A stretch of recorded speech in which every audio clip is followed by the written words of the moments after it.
Pois bem, meus amigos, quando eu digo que a Flop 30 é um surto geral, não é nenhum exagero da minha parte. Ontem foi o primeiro dia oficial do evento e foi um desastre completo. Foi tão desastroso que até eu fiquei impactada. E olha que de algo vindo do PT eu só espero desgraça mesmo. Mas a gente teve incêndio, enchente, roubo de equipamentos e até foragido da justiça trabalhando por lá. E como se já não bastassem as loucuras da Flop 30, nós temos também as já tradicionais loucuras da nossa amada Suprema Corte. Vossa Santidade continua com a síndrome do imperador bananeiro e está fazendo de tudo para avacalhar a mega operação da Polícia do Rio de Janeiro, enquanto a ministra Carmen Brucha foi dar uma entrevista cheia de mimimi feminista e declarações sem noção. Além desses surtos que eu falei para vocês, no vídeo de hoje ainda teremos a lacração do Enem e, obviamente, a implacável perseguição a Bolsonaro, que não para nem por um minuto. Então, se você já gostou das pautas, me ajuda a espalhar essas informações. Curte, comenta, compartilha bastante o link desse vídeo nas suas redes sociais, grupos de Face, de Zap, dá uma verificada na tua inscrição, vê se ela continua ativa aqui no canal e, se não for inscrito, se inscreve e dá essa moralzinha pra mim. E nós começamos aqui com o mimimi da ministra Carmen Brucha, que deu a seguinte declaração em uma entrevista. O negócio é inacreditável, eu tenho até que trazer aqui a fonte para não ser acusada de fake news. Olha só o que ela disse. Abre aspas para a ministra. A impressão do voto traz insegurança ao eleitor. Ministra alega que o voto impresso pode ser instrumento do crime organizado e diz que o combate às fake news é questão prioritária nas eleições de 2026, e nesse momento sou eu e o meme do John Travolta, assim, por que uma camada a mais de segurança no nosso processo eleitoral traria insegurança para o eleitor? É um negócio totalmente afirmando o contrário do que é a verdade. E como que o crime organizado iria usar isso? Sinceramente, eu acho que nem ela acredita nisso que ela falou, mas não ficou só por aí, teve mimimi feminista também. Abre aspas para a ministra de novo. As ofensas que recebo são por eu ser mulher e não pela minha conduta. Então, toda vez que a gente lembra daquele voto onde a ministra falou, olha, isso é censura, mas é proibido pela Constituição, mas vamos aqui censurar só um pouquinho o documentário da Brasil Paralelo só até segunda. A segunda-feira que está durando até os dias atuais. Não é porque a ministra rasgou a Constituição, é porque ela é mulher. Será que quando a gente critica o Alexandre de Moraes, também é porque ele é mulher? Sei lá, se sente mulher hoje em dia, né? A pessoa pode ser homem, se sentir mulher, e a gente tem que dizer que é mulher. Porque olha só o que ele está fazendo.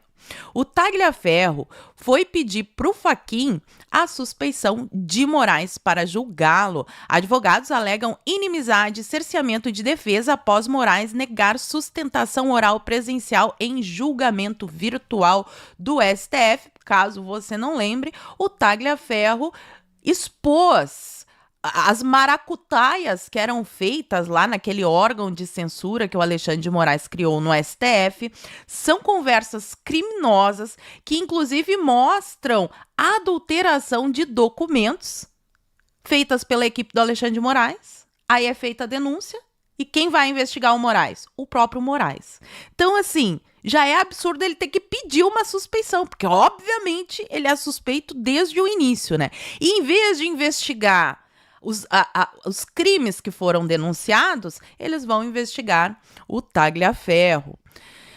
E Xande continua com sua obsessão em barrar a polícia do Rio de Janeiro, que está atrapalhando os trabalhos dos narcoterroristas. Aqui a Globo diz que o STF, mas na verdade foi o Alexandre de Moraes, manda parar o inquérito de fraude processual em remoção de corpos em mega operação. Vocês lembram aqui no canal, quando eu comentei sobre esse assunto, que os corpos estavam apenas de cueca ali, de roupa íntima, porque haviam tirado deles as roupas camufladas, porque ia pegar mal, né? Ali um monte de cara com roupa camuflada, ia ficar bem óbvio que eles eram narcoterroristas, então os familiares, as pessoas ali, tiraram as roupas camufladas para eles ficarem de cuecas e parecer que eram apenas estudantes.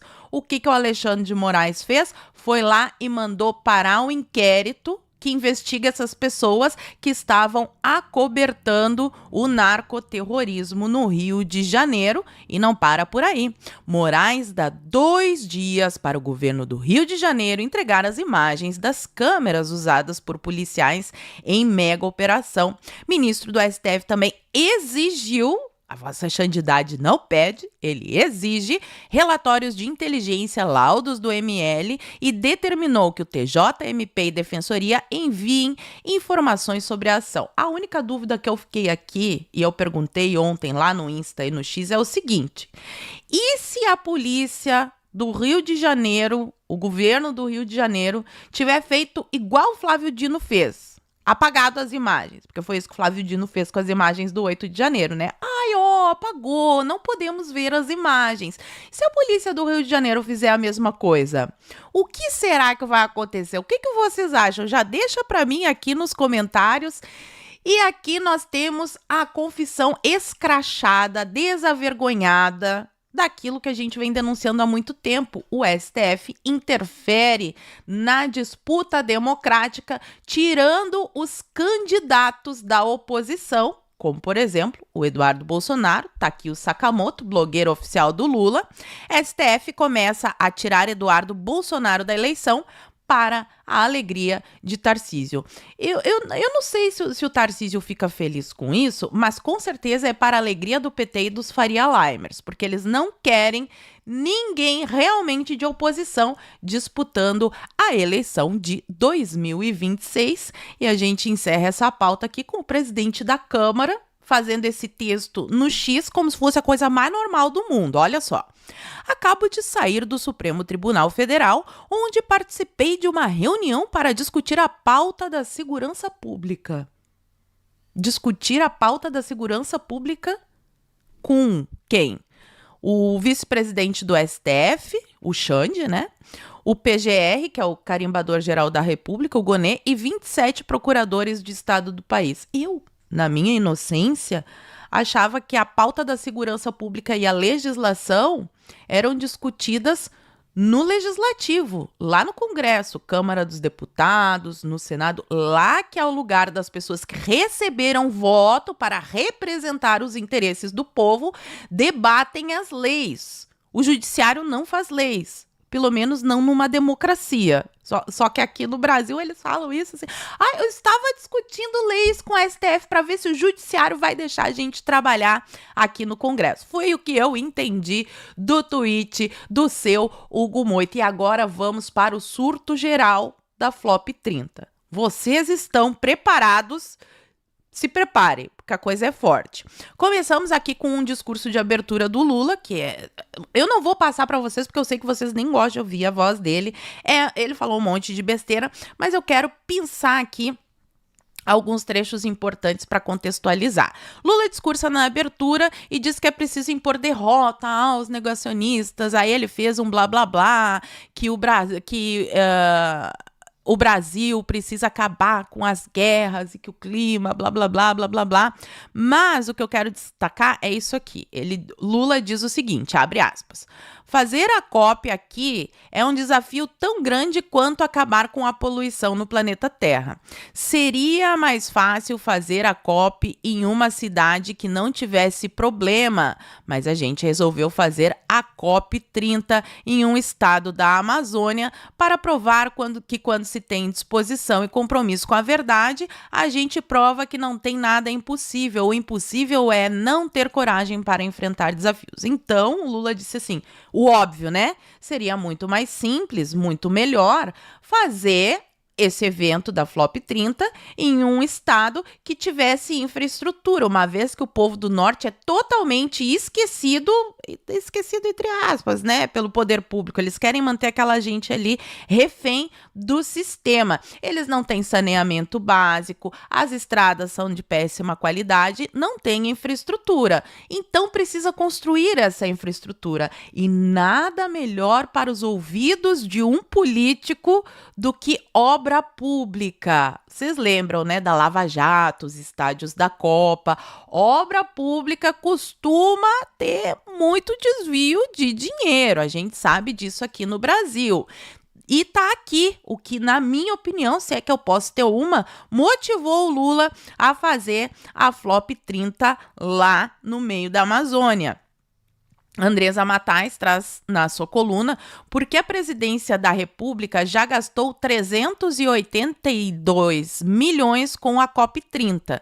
Só que esses gastos dizem respeito a pagamentos à ONU, dinheiro dos nossos impostos indo para a ONU, e até cotação de ônibus exclusivos em Belém. Lembrando que isso daqui é muito pouco, porque lembra do iate que eu falei para vocês? Aqueles gastos do iate, todos foram mantidos em sigilo, então tem muito gasto que está em sigilo. E esses 382 milhões é só o que eles divulgaram, ou seja, é só a ponta do iceberg, meus amigos. Essa COP30 no futuro, a gente vai ouvir falar bastante, do mesmo jeito que a gente ouviu falar da Copa.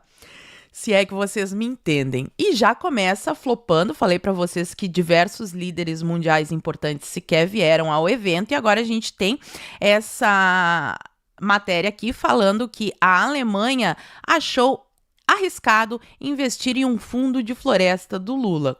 Não tiro a razão deles. Eu não deixaria o meu dinheiro na mão do Lula se eu tivesse essa opção. Eles estão certíssimos. E agora vamos para uma sequência de desgraças. Aqui, eu vou tirar o som, mas eu vou passando as imagens para vocês.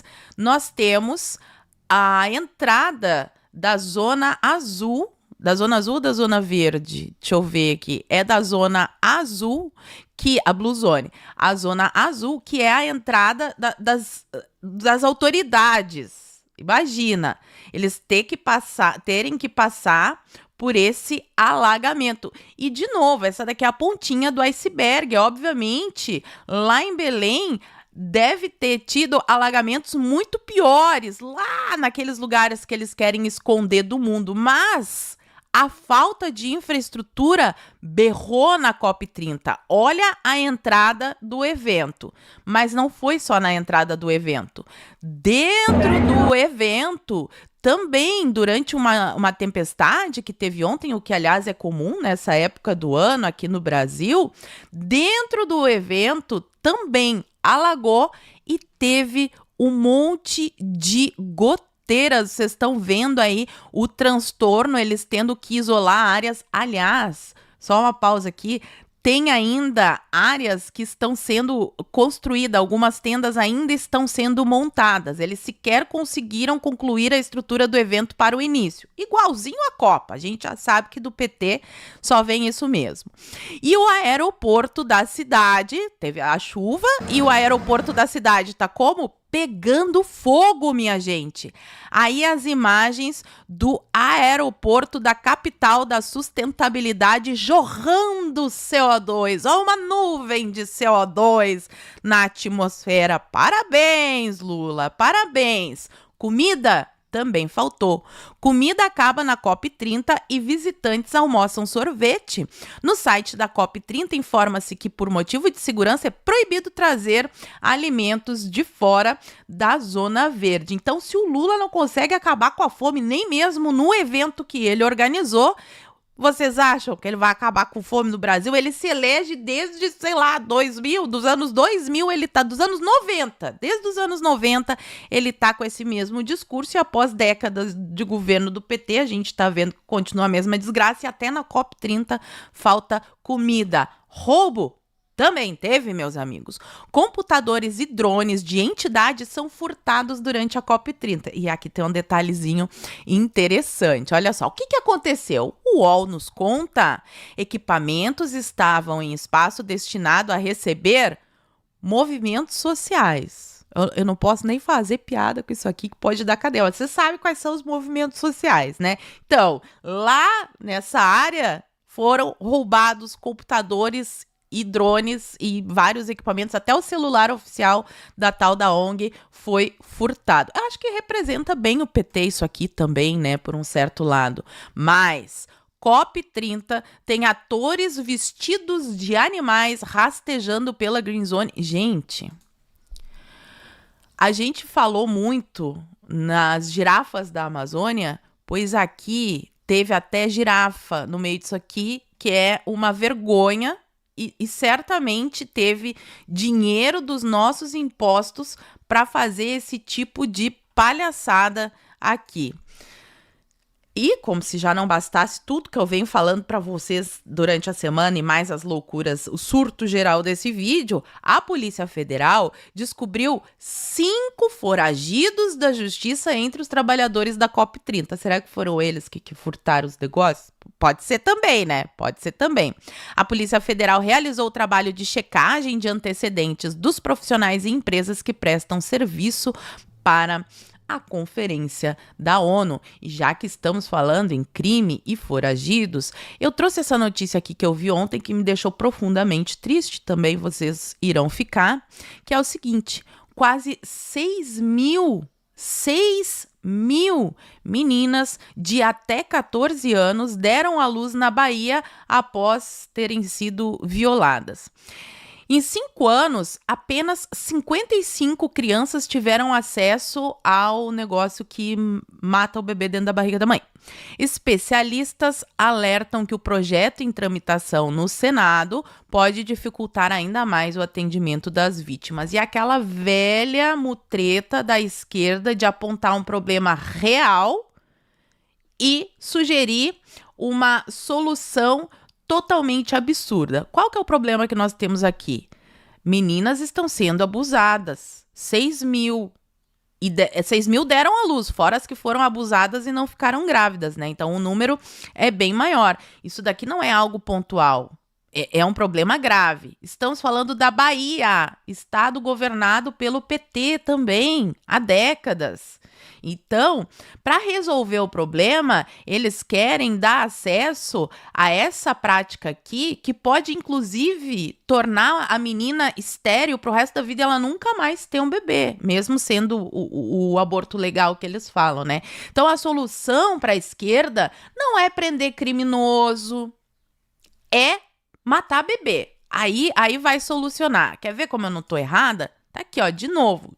A polícia prende, a justiça solta. Eu falei para você sobre a cidade fantasma do Ceará, onde as pessoas estão abandonando as suas casas por causa do crime organizado. Esse crime organizado que o Xande tá fazendo mimimi com relação à mega operação. Lá no Ceará, o tribunal soltou o traficante que expulsou 2.000 moradores. José Vitals, o playboy, foi solto em decisão de setembro passado no TJ do Ceará. Em julho, ele expulsou 2.000 moradores. E aí fica a minha pergunta: dessas 6.000 meninas grávidas, fora as outras que foram abusadas e não ficaram grávidas, esses abusadores, será que tinham alguma passagem pela justiça? Se eu pudesse apostar, eu apostaria dinheiro que sim, há muitos abusos de meninas com menos de 14 anos que seriam evitados se os criminosos ficassem na cadeia e a justiça parasse de fazer isso aqui, soltar bandido. Vamos adiante na pauta. Ontem eu falei sobre o encontro entre Mauro Vieira e Marco Rubio, que será realizado no G7 no Canadá, e eu fiz uma piada que hoje se torna realidade. É uma piadinha, né? Será que essa vai ser uma reunião para marcar outra reunião? Bingo! Gente, é isso mesmo, não estou exagerando. Olha aqui. Lula avalia ligação a Trump por nova reunião para discutir tarifaço. Telefonema pode ocorrer caso a data para encontro entre dois chefes de Estado não seja definida em reunião nesta semana. Então, essa semana, Mauro Vieira e Marco Rubio irão se encontrar para marcar mais uma reunião. Trocando agora para a educação, esse final de semana foi realizado o Enem. Para variar muita lacração, Enem 2025 aborda feminismo, meio ambiente, crítica velada ao capitalismo. A lavagem cerebral continua a todo vapor porque a esquerda sabe que precisa de um povo totalmente burro, que não consiga sequer interpretar textos e fazer ligações, porque daí eles não fazem a ligação de certos partidos com certas organizações criminosas e fazem um L na eleição. É assim, tu começa desde pequeno lavando o cérebro das crianças para que quando façam 18 anos elas cheguem na urna e façam um L. E aqui no Rio Grande do Sul, meus amigos, foi oficializada. Infelizmente, essa é uma prática que acontece há muito tempo aqui no Rio Grande do Sul. Os professores que estiverem me assistindo podem falar aqui nos comentários se acontece no estado de vocês. Eu acho que sim, mas olha só o absurdo. Governo do Rio Grande do Sul oficializa para 2026 a regra que prevê passar de ano alunos reprovados em até 4 disciplinas. E aí o melhor vem da SEDUC, Secretaria de Educação, a justificativa.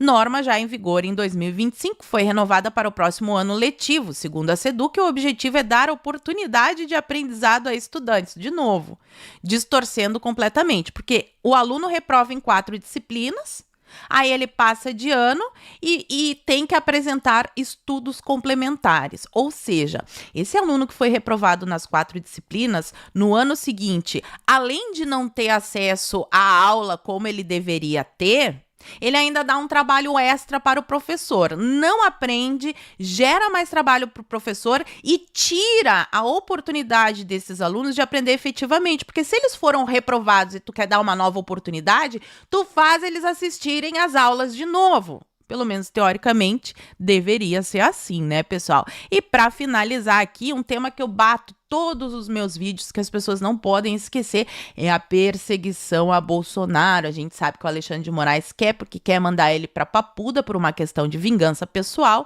E agora nós temos aqui a Celina falando o seguinte: a Papuda não tem condições de receber Bolsonaro, diz a vice-governadora do Distrito Federal. Celina Leão argumenta que o ex-presidente precisa de dieta especial, lembrando aqui que ele tomou uma facada no bucho, para falar a linguagem bem popular, ele não pode comer qualquer coisa e tem a saúde debilitada, precisa de cuidados médicos, obviamente ele tem que ter uma dieta especial.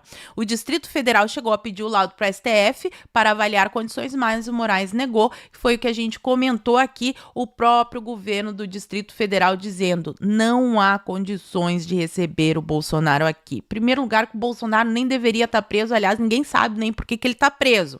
A justificativa foi porque o Eduardo Bolsonaro estava lá nos Estados Unidos ameaçando a democracia, aí o Bolsonaro não é indiciado nesse inquérito, continua preso sem nenhuma justificativa, sendo julgado e condenado por um golpe que teve venda de algodão doce. E tem gente que finge que esqueceu o assunto ou trata esse absurdo como normalidade. Agora eu quero saber o que vocês acharam disso tudo que eu contei para vocês. E por hoje eu vou ficando por aqui. Muito obrigada por terem assistido ao vídeo até o fim. Fiquem todos com Deus, um beijo e até a próxima. Fui!